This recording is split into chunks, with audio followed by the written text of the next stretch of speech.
talking tension, when there's out of bounds on the left, out of bounds on the right, water, first tee nerves, coming down the stretch, all these things, we feel tension and our tempo goes in our golf swing. I know I've done it, I know I've been there in one of those situations where I'm standing there, I make the swing and I'm like, can't feel my arms, where they gone?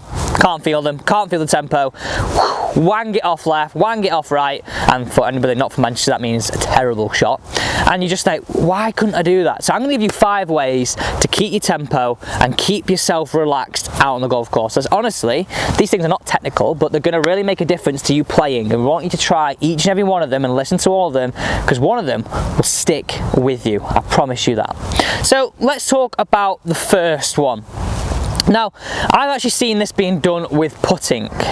Henrik Stenson is a prime example of this, when he stands there and he taps the tension out of his arms. So what I want you to do is, before you hit a drive or before you hit an iron if it's a par 3, I want you to stand there, address the golf ball, you maybe a yard or so behind, and just 1, 2, 3, tap the tension out.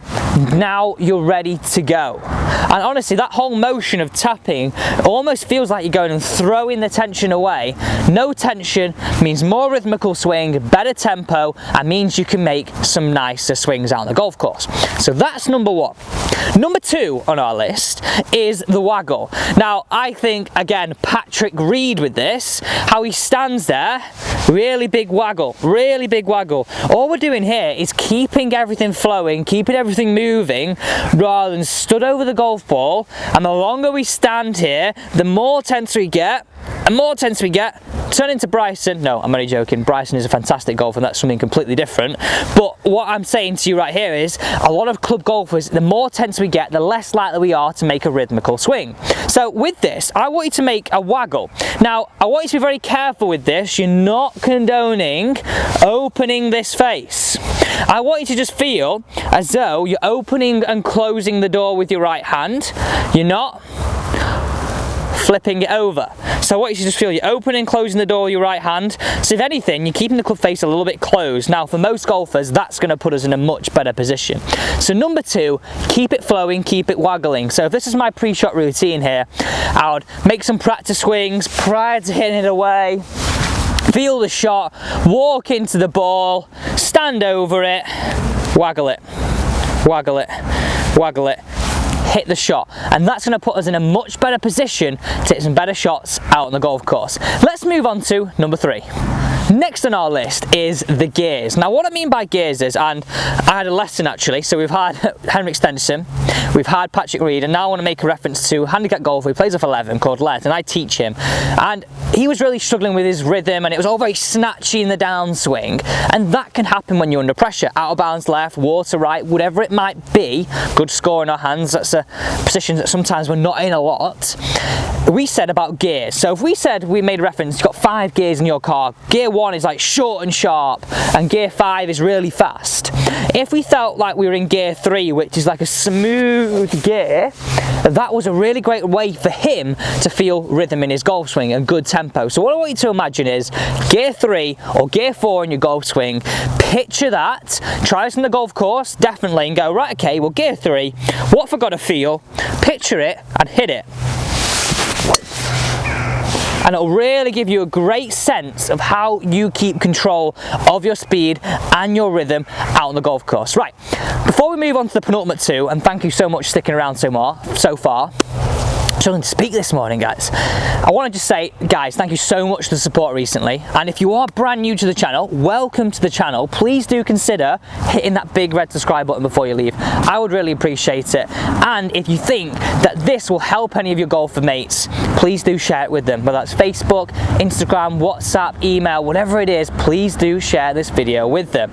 Okay, on to number 4. The next one, I want you to make a fast and slow practice swing. So, one practice swing which is really slow. Now I would encourage you to do it at this speed first. Really slow, feel the movement, maybe apply a technical thought to it.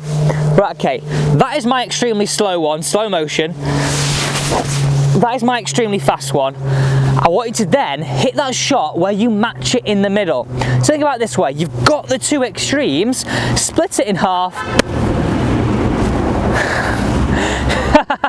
So guys, that was actually, we'll carry on. Didn't look really fuming for a second then. I was like, who's this here? Simon Dyson just going past there, giving us a bit of a beep. Good morning, Simon. Thank you for ruining the best putt. No, I'm joking. So on to the next one we're saying there is, imagine you've got the slowest swing, imagine you've got the fastest swing, split it in the middle. This is a great way to feel rhythm, this is a great way to feel pace about your swing. All I want you to do is split the rhythm in the middle. Okay, the final one, and this is the one that I like the most because I actually use this. So I played a tournament 2 weeks ago now, and actually played decent. It's probably thinking, well, it's only because you're only telling us this because you played well. Well, yeah, obviously. I'm not going to tell you if I played badly, am I? No, I would, guys. I told you the other week when I didn't play too well. But I want you to get into a mantra. So what I had in my head was 2 words. So I had slow right arm, slow right arm. And that gave me something to work to. Some people might go Sergio Aguero, or whatever it is in your golf swing. Get a mantra. Having a mantra in your swing, having something in your head really helps you play much better golf. And this almost goes back to, and it doesn't almost, it definitely does go back to when I was a junior golfer. I remember playing in the rain as my best ever round as a junior at Bramwell Golf Club, absolutely chucking it down. I had a song going in my head. I'm not going to tell you what song it is because it's quite embarrassing, but I was underneath my umbrella, had this song going in my head all day, almost like cocooned in my own place. Play the best golf. To go back to having a mantra, use these tips. I've got 5 for you now that I've given you of how to create better tempo in your golf swing. Try them, use them, get out on the golf course, and it's honestly going to change it. So I'm going to feel now, I'm going to say it out loud, I'd say it in my head. So slow right arm, and it really gives you a great feeling of how you can get better rhythm, better tempo in those situations where you're under pressure. Water, out of bounds, first tee nerves, coming down the stretch. These are all things where we get nervous, but accept that you're going to be nervous. We play golf to put ourselves in those situations and enjoy those situations. So there you go. Use them. Hope you enjoyed today's video. If you've not already, guys, share the video, hit a thumbs up, and see you tomorrow.